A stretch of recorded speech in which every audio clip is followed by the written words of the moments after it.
Bonjour, bienvenue sur Sudokanar. Dernièrement, j'ai beaucoup utilisé de grilles qui venaient du Sudoku Grand Prix. Et d'ailleurs, hier, j'ai participé à une étape du Sudoku Grand Prix. J'ai plutôt bien joué à mon avis.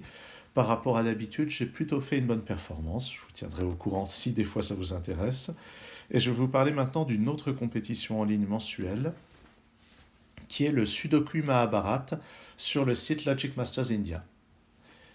Donc voici la page de garde du livret d'instructions qui nous prévient que donc, dans cette compétition, début avril 2020, nous avons l'épisode 4 de la saison, avec des variations orientées autour des maths. Je vais en dire quelques mots. Les auteurs sont Akash Doulani et Kishore Sridharan. Comme d'habitude, je pense que je prononce les noms très mal. Et je vais me concentrer sur une grille du livret d'instructions qui est une grille du type Killer Sudoku. Le Killer Sudoku, c'est une variante qui est très prisée de beaucoup de joueurs et de joueuses. Et je vais expliquer en quoi elle consiste. Je vais mentionner simplement le fait qu'il y a la possibilité de trouver quotidiennement des grilles de Killer Sudoku, notamment sur le site Daily Killer Sudoku. Alors, la règle du Killer Sudoku. Eh bien, nous avons une grille de Sudoku, tout ce qu'il y a de plus standard au départ, à savoir 9 sur 9, 9 blocs 3-3, et comme d'habitude, les règles du Sudoku s'appliquent. Tous les chiffres de 1 à 9 doivent être présents exactement une fois sur chaque ligne, sur chaque colonne et dans chaque bloc 3-3. Par ailleurs, vous pouvez voir que cette grille est découpée en cages délimitées par des pointillés. Et la règle est la suivante. Dans chaque cage en pointillé, les chiffres doivent être tous distincts. Alors évidemment, dans une cage comme ceci, puisque c'est à l'intérieur d'un bloc 3-3, c'est évident que ça va être distinct. Mais bon, ici, c'est une règle qui n'est pas contraignante. Si, par exemple, ici, cette case, le chiffre ici et le chiffre là doivent être distincts, puisque c'est dans une même cage grillagée, alors que dans un Sudoku standard, on aurait tout à fait le droit de mettre le même chiffre ici et là. Par ailleurs, dans chaque cage, on a un numéro qui est dans le coin supérieur gauche, et ce numéro, c'est la somme des chiffres situés dans la cage. Alors, pour ça, pour bien réussir des sudoku de ce type-là, il faut avoir quelques points de repère, et je pense que les gens qui ont l'habitude de faire du kakuro sont avantagés. Et si ce n'est pas votre cas, je vous encourage à faire du kakuro. C'est un autre jeu de logique dont je présenterai probablement un exemple dans un avenir proche sur Sudokanar. Dans les choses à savoir, c'est que quand on ajoute tous les chiffres de 1 à 9, ou plutôt les nombres à un chiffre pour les puristes, on trouve 45. Et ça, donc 45, c'est vraiment le nombre magique associé à la fois au kakuro et au killer. C'est intéressant ça, notamment dans les blocs 3-3 où on a les cases qui recouvrent presque tout. Par exemple ici, dans le bloc inférieur droit, on voit que les cages entièrement comprises dans le bloc 3-3 laissent de côté uniquement cette case. Et si on fait la somme, donc 11, 25, 38, 41, on voit qu'il manque 4 pour arriver à 45, c'est donc que cette case contient le chiffre 4. Et ça, je peux le faire dans d'autres blocs 3-3. Ici, 12, 34, 37, ça c'est un 8. Donc oui, la somme faisait 37, pour arriver à 45, il manque 8. Je peux le faire aussi dans ce bloc 3-3. Alors dans ce bloc 3-3, 14 plus 15, ça fait 29. Pour arriver à 45, il manque 16. Ça veut dire que le total de ces deux cases vaut 16. Et puisque la somme de ces trois cases vaut 17, c'est qu'ici, j'ai un 1. Et je peux faire la même logique ici, ou bien je fais la même logique ici. 24 plus 5, 29, plus 11, 40, 41. Pour arriver à 45, ici, c'est un 4. Et j'aurais pu faire le raisonnement en partant d'ici. 5 plus 32, ça fait 37. Pour arriver à 45, il manque 8. Donc j'ai 8 au total de ces deux cases. Et il me manque 4 pour arriver à 12. Donc ça, c'est ce qu'on peut faire de manière assez immédiate quand on a des configurations assez favorables comme ici. Ensuite, je vais utiliser les nombres qui admettent une unique décomposition. Par exemple, 17, c'est 8 plus 9. Et vous pouvez voir que c'est la seule manière avec deux chiffres d'avoir un total qui fait 17. Alors, je vais souvent dire chiffre à la place de nombre à un chiffre. J'espère que les puristes arriveront à s'en remettre. De même, le 3 peut être obtenu uniquement par 1 plus 2.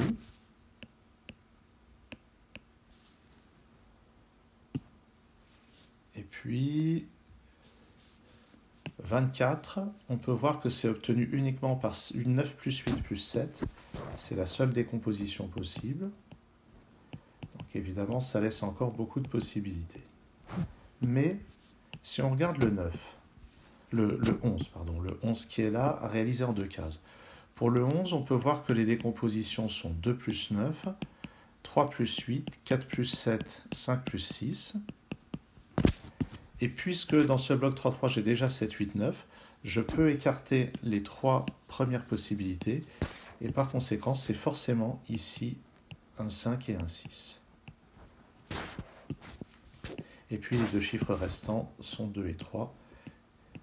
Évidemment, la somme vaut effectivement 5. Je vais m'intéresser à ce 12, parce que j'ai déjà 4, là il faut faire 8. Et 8 avec deux chiffres, ça va être 1 plus 7, 2 plus 6 ou 3 plus 5. Mais j'ai déjà écarté 2 et 3, donc ça ne peut être que 1 et 7.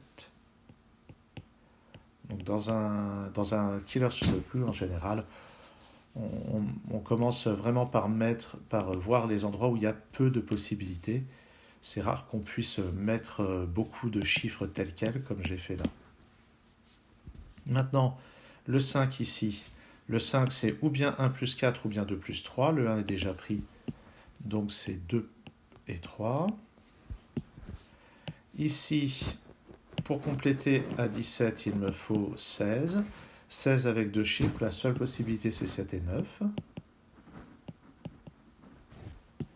Dans cette colonne, il me manque un 4 et un 8, et d'après ce 4, je peux placer un 8 ici et un 4 là. Le 14 qui est ici peut être réalisé de deux manières, ou bien 9 plus 5, ou bien 8 plus 6.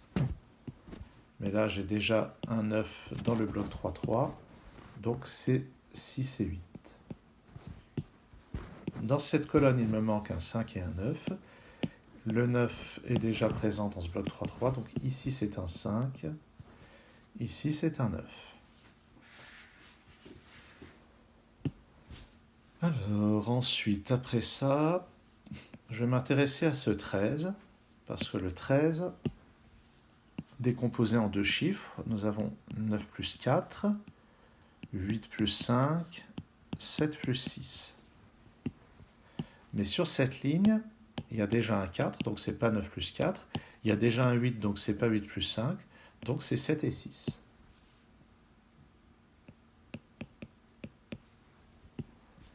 Le 14. J'ai déjà dit que 14, c'est 9 plus 5 ou 8 plus 6. Mais dans le bloc 3-3, j'ai déjà un 6. Donc c'est 9 plus 5. Et d'après ce 9, je peux placer 9 et 5.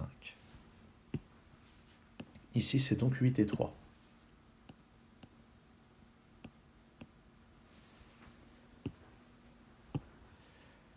Dans cette ligne, j'ai déjà un 4 et un 6. Donc je n'ai pas de 4 ou 6 ici. Mais je remarque qu'il me manque le 4 et le 6 dans ce bloc 3-3. Donc je vais pouvoir placer 4 et 6 ici. Et là, ça ne peut être qu'un 5.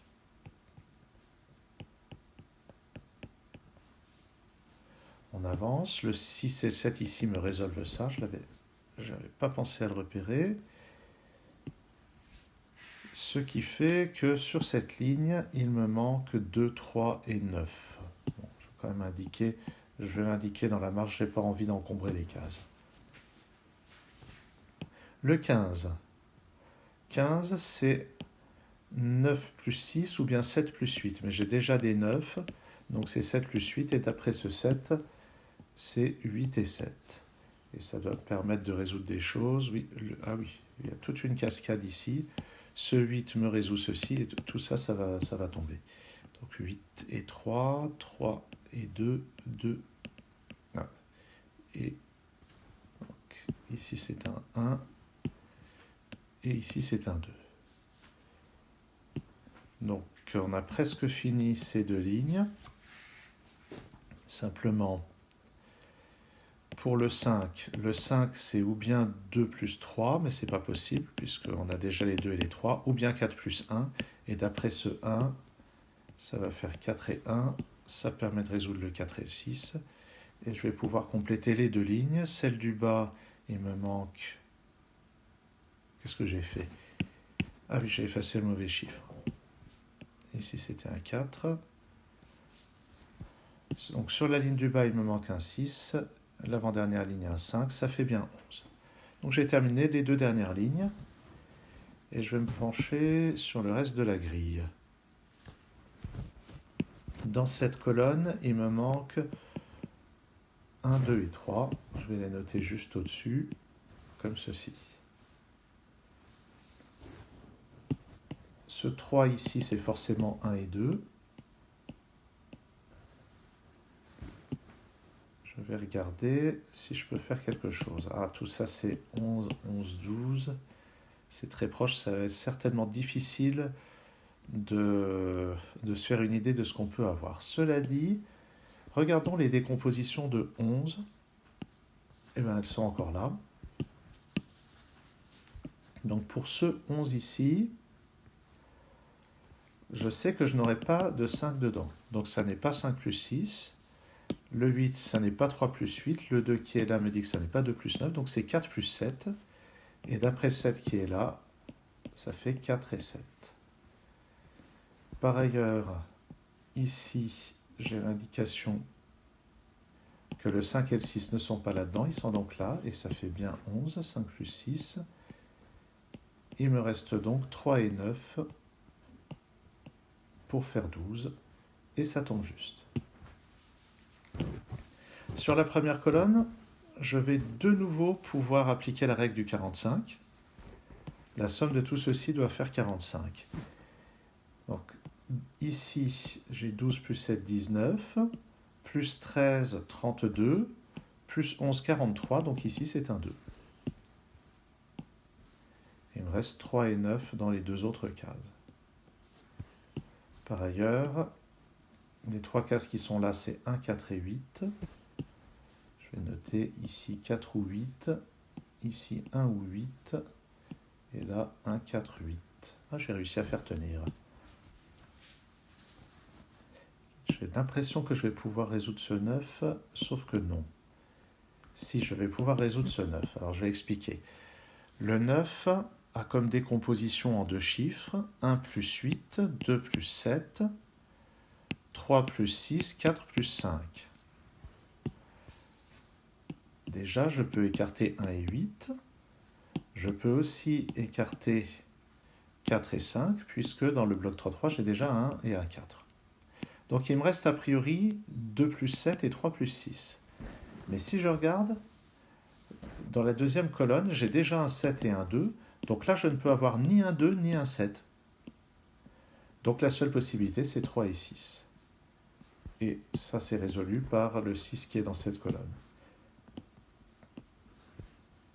Et ça me permet, sur cette ligne, de régler ces questions-là.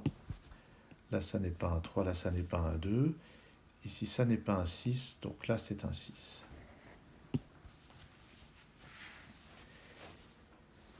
Allons voir, bien, ça c'est quelque chose que j'aurais pu faire depuis bien longtemps. Le 16 ici, comme j'ai déjà dit, 16 en deux chiffres, c'est forcément 7 plus 9.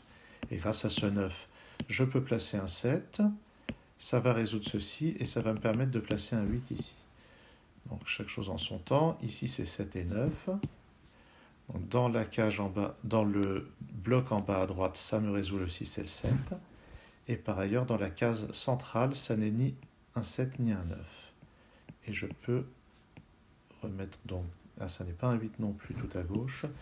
Je vais pouvoir remettre 7 et 9 ici. Sur la ligne du milieu, les chiffres aux extrémités sont 1 et 4, et d'après ce 1, c'est 4 ici, et je vais pouvoir résoudre la première colonne. Ici, c'est pas un 4, ici, c'est pas un 1, ici, c'est pas un 8. Oups. Maintenant, ça avance. Regardons le 10 qui est ici. Je vais énumérer les décompositions de 10.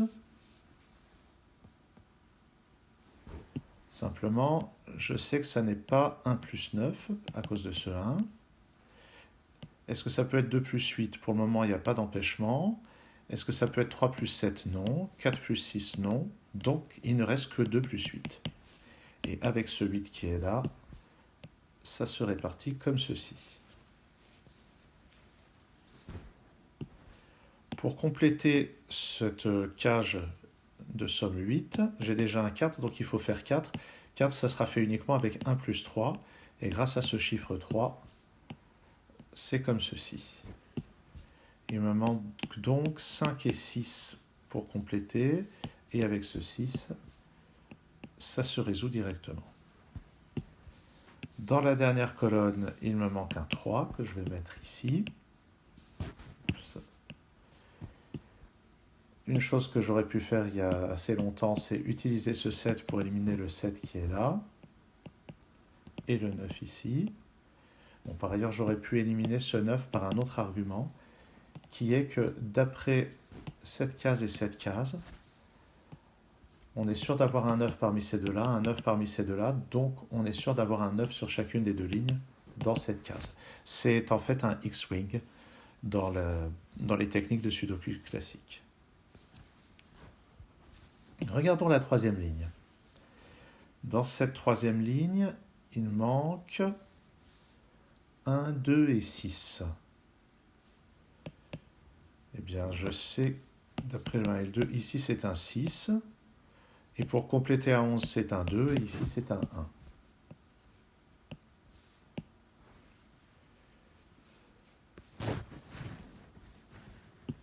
Là-haut, il me manque dans la région 2 et 3. Je vais mettre 2 et 3.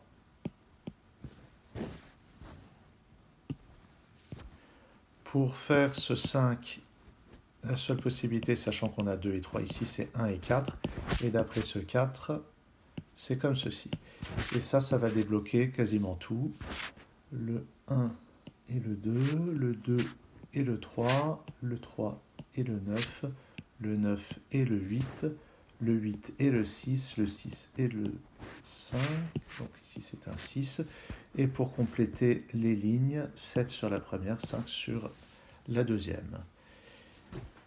Il reste maintenant à terminer ces blocs-là. Alors ce 11, les chiffres qui nous manquent dans la colonne, dans la sixième ligne, c'est 2, 7 et 9. C'est donc avec 2 et 9 qu'on va réaliser ce 11. Et d'après ce 2, c'est 2 ici, 9 là.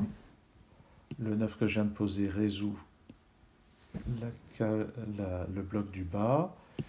Et dans les colonnes, il me manque un 7 ici, un 5 là. Et ça résout le 7 et le 9 pour finir.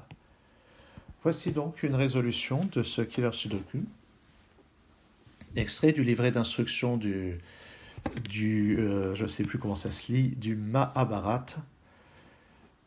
avec un gros accent français, donc du livret d'instruction de cette épreuve qui aura lieu dans quelques jours en ligne, organisée par Logic Masters India, un site indien.